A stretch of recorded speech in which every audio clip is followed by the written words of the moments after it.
Senator Ali Zafar साहब। Law minister साहब मेरे बड़े करीबी दोस्त भी हैं और एयाज सादिक साहब की हमारी फैमिली टर्म्स भी हैं और बहुत उनकी इज़्ज़त है। और ये इसमें कोई शक नहीं कि जो इलेक्शन एक्ट के बारे में कमेटी बनाई गई थी उसमें बड़ी खुश उसलूबी से डिबेट हुई, जो जिस तरह मैंने पहले कहा कि पार्ले हुई। पार्लियामेंट्री कमेटी ने पूरा अपना हक अदा किया, लेकिन उम्मीद ये थी कि जो कुछ उस कमेटी में जिक्र हुआ है, जो कुछ डिसाइड हुआ है, जो फैसले हुए हैं, सिर्फ वही अवाम वही क्लॉजेज, वही आर्टिकल्स, वही सेक्शंस इधर पेश होंगे। और मैं बड़ा कंफर्टेबल था। मेरे से मुश्ताक साहब ने भी पूछा कि भाई आपने ये देखा था? मैंने कहा हाँ, जो अमेंडमेंट्स हैं वो बिल्कुल बेहतरीन अमेंडमेंट्स हैं, वो फ़ायदा ही देंगी। लेकिन जब मैंने ये देखा कि आर्टिकल 2A जैसे सेक्शंस अमेंड किए गए हैं जिसके अंदर ऐड किया गया है, तो मुझे बड़ा अफसोस भी हुआ, गम भी हुआ, थोड़ा सा गुस्सा भी चढ़ा कि हमें कुछ जो एक बार डिस्कस हो के फैसले हो गए तो फिर ये सरप्टिशियसली ये नीचे से कैसे ये अमेंडमेंट्स आ गई। मैं एक्सपेक्ट नहीं करता, मुझे यकीन है कि हो सकता है लॉ मिनिस्टर साहब और एयाज सादिक साहब को भी पता ना हो कि ये बीच में आ गई हैं और ये किसी जादू के तरीके से ये अमेंडमेंट्स नज़र आ गई हैं। मसलन इसमें आप ये देखें कि ये नज़र आ रहा है कि केयर टेकर सेटअप, हमें पता है कि केयर टेकर सेटअप क्यों बनाया जाता है सर। केयर टेकर सेटअप एक न्यूट्रल सेटअप होता है ताकि इलेक्शन जब हों उस पर किसी को शक ना रहे, वो ट्रांसपेरेंट हो, एक इंडिपेंडेंट केयर टेकर सेटअप के तहत हों। केयर टेकर सेटअप को मुल्क चलाने की इजाज़त नहीं, उनका सिर्फ एक काम होता है और वो ये है कि वो अगले इलेक्शन तक एक तरह से गवर्नमेंट को होल्ड करें। वो कोई लॉन्ग टर्म मेजर्स नहीं ले सकते, वो कोई कमिटमेंट्स नहीं कर सकते फाइनेंशियल जो अगली आने वाली इलेक्टेड हुकूमतों को उससे नुकसान हो। लेकिन एक सेक्शन आ गया बीच में, ये 2A जो आप पढ़ेंगे, उसमें ये कहा गया है कि जो केयर टेकर सेटअप है वो किसी किस्म के भी इकोनॉमिक डिसीजंस ले सकता है, ऐसे फैसले कर सकता है जो पाकिस्तान को अगले 20 साल तक भी वो पाकिस्तान उसका उन फैसलों के तहत दबा जाए।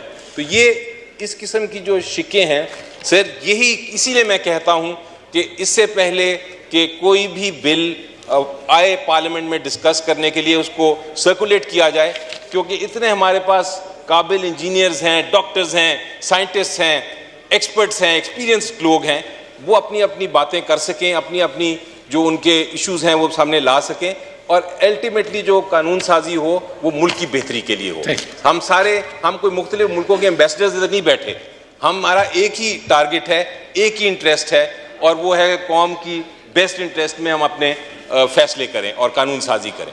तो इस लिहाज से मैं बड़ा सरप्राइज्ड हूँ। I am asking for an explanation कि ये कैसे हो गया। और कामरान मुर्तज़ा साहब ने बिल्कुल दुरुस्त फरमाया कि हमने ये अभी देखा है, ये निकलने लगा था अंडर द कारपेट से, इसीलिए कहते हैं अब तो मेरा ख्याल है कल इस पे बहस भी होगी दोबारा। जी लॉ मिनिस्टर साहब, आपको सेनेटर अली जफर साहब ने, रजा साहब 1 मिनट मुझे दे दे, मेरे पे कुछ बात की गई है, आप नहीं थे, आपके दामन पे नई कोई चीज उठाई गई, मैं जवाब दे लूँ ना जी, उसके बाद आप बात कीजिएगा please please. Sir, senator Ali Zafar साहब सफ़र पे जा रहे थे और उन्हें सेक्रेटरी ऑफ द कमेटी को हमने कहा कि जो मीटिंग आपके उस गैर हाज़िरी में आखिरी 2 होंगी, क्योंकि ये बिल्कुल फैग एंड पे है 2:30, इस पे 2 चीज़ें आई तजावीज़। एक तो सर ये है कि केयर टेकर्स में जब बनाया गया तो लिख दिया गया कि तबादले किसी किस्म के नहीं होंगे। सर, रियासत को चलाने के लिए, मुल्क को चलाने के लिए ये मुमकिन नहीं है कि पॉलिटिकल अपॉइंटमेंट्स हुई होती हैं। इलेक्शन कमीशन ने खुद कहा कि सिस्टम को क्लीन करने के लिए केयर टेकर्स को ये इख्तियार तो दें कि आके वो जो पॉलिटिकल अपॉइंटीज़ हैं सरकारी ओहदों पे विराजमान, उन्हें रिप्लेस करें और कोशिश करें कि वहाँ पे भी जो बहुत न्यूट्रल लोग हैं वो आएँ। इस नीयत के साथ उसमें सिर्फ ये इंट्रोड्यूस किया गया कि शेड्यूल आने तक केयर टेकर्स उसमें रद्दोबदल कर सकते हैं और शेड्यूल आने के बाद वही प्रोविजन रही कि इलेक्शन कमीशन की अप्रूवल के बगैर किसी किस्म की चेंज नहीं आएगी। कई दफ़ा मैटर्स ऑफ अर्जेंसी में ऐसे डिसीजंस थे जिसको बिल्कुल ही बंद, हर चीज़ बंद कर दी गई थी। उसमें एक प्रोविजन इंट्रोड्यूस कराई गई कि एक्सट्रीम अर्जेंट मैटर्स में वो डिसीजन ले सकते हैं। अब रही बात इनकी कि ये क्यों कहा गया कि इसमें 2A इंसर्ट किया गया।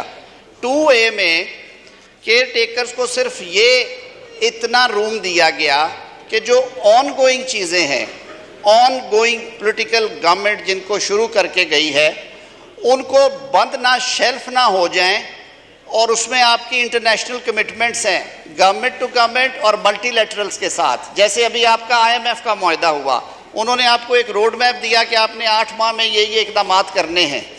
अब अगर वो 90 दिन का टोटल डेडलॉक आ जाता है उसकी वजह से, तो लिटरली आपका सिस्टम बंद हो जाता है उसकी वजह से।